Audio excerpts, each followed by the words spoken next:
As I was saying before Sally interrupted, our sales have gone down 12% as of this time last year.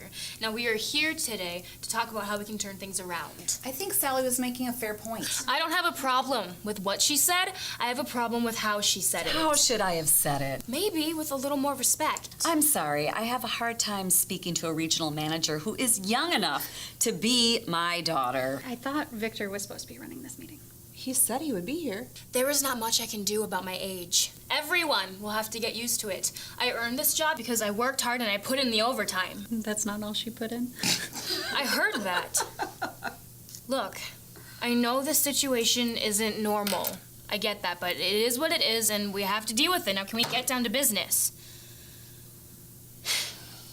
Now, I know we are selling second mortgages to people who don't need them. I understand how hard that is. But all of you, Michelle, Erica, Sally, you convinced me in your interviews that you are the salespeople that I need. Erica, I would have bought a bag of shit from you by the end of your interview. And Sally, your persistence would have persuaded me to buy half a pound of pork even though I'm vegan. I'm having a little bit of trouble with this. I mean, we're talking to people who are already going through a tough time. See, your problem is you walked in here with the conscience when I told you to check it at the door. Okay, what do you want us to do? I want you to get on your phones and sell these second mortgages as if your lives depend on it. And in a way, they do. Think about it. The more the company makes, the more you make. The more you make, the better you can support yourself for your family. And what is more important than family? Nothing. Family comes first. Family is the most important thing. You could be the most successful person in the world, but if you can't support for your family, then you are lower than an earthworm trying to crawl out of the dirt after a strong spring rain. I think we're all behind you, Christy. Okay, we want to see our numbers go up. So just tell us what to do. I want you to sell these second mortgages as if your customers' lives depend on it. Make them feel the urgency. Let them know if they don't buy these second mortgages, their dreams are going to slip away as if they never existed in the first place. So what we're actually selling are dreams. Yes, finally somebody gets it. Dreams. And we sure as hell can use that as a sales model because everybody dreams. And the more you pump them up, the more they will buy into it. Promise them it will happen and they will take out that second mortgage. They will have their little boy go off to Stanford. They will have that retirement home on the lake. And you, yes, you will make that happen. Do you have something to contribute, Sally? I just don't know how somebody like you can know anything about dreams. I mean, did you dream about having a pony of your own? Who you're going to invite to your sweet 16? You sound like my mother. I'm having a hard time taking marching orders from someone that went to prom last week. And I doubt I'm the only one at this table that feels that way, but I'm the only one that's going to speak up. You have a lot of nerve talking to me like this. It had to be done sooner or later. I mean, we all feel this way since you got this promotion. And I got this promotion because of my hard work and dedication to this company.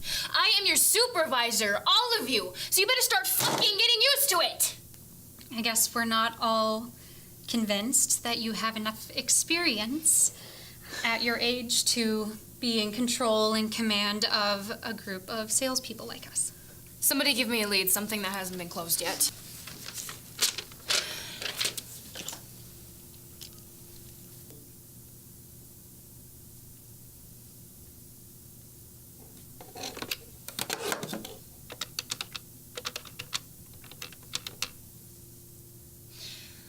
Hi, is this Steve Motzko? Speaking. Steve, this is Christy Bowden from Liberty Life Mortgage Company. I'm calling today with an extraordinary offer for you. Tell me, Steve, If you had the opportunity to have the money to do whatever you wanted to do today, would you do it? Well, yeah, I suppose I would. And what would that dream be? What's your dream, Steve? Well, actually, I've always wanted to own a Jaguar. Steve, what if I told you that if you took out a second mortgage from Liberty Life, you could be driving behind the wheel of that Jag in less than a week? What would you say? Well, the first thing I would say is go to hell, because I thought you were full of shit. But, I always kind of wanted that Jag. Yes, indeed. And with our financial experts lending you a hand, you could be driving that Jag while taking out a second mortgage with industry low rates. The question is, Steve, why aren't you behind the wheel of that Jag already? I think you're right. I deserve this. Let's do it. Excellent, Steve. I think you have made a great decision. My assistant, Dustin, will call you shortly with all the details. See what the race is.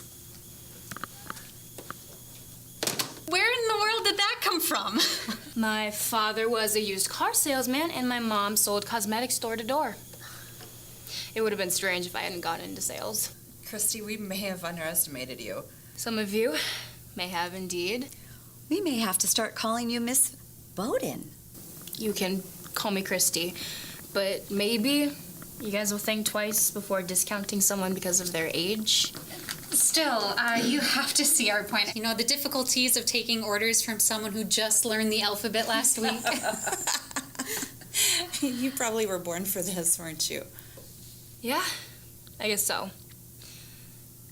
You guys go on and make some sales. I'll be right there.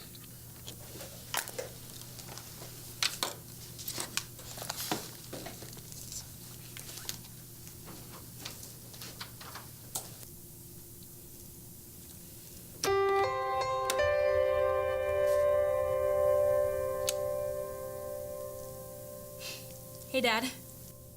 Hi, honey. That was good. Your sales pitch gets better every time I hear it. Yeah, thanks. But one of these days, these people are going to find out I have no idea what I'm doing. Honey, you're a Bowden. Sales is in your DNA. One of these days, you're going to realize that, and you're going to be the best damn sales manager that company has ever seen. Thanks, Dad. I love you. Bye. Love you too. Bye, hon.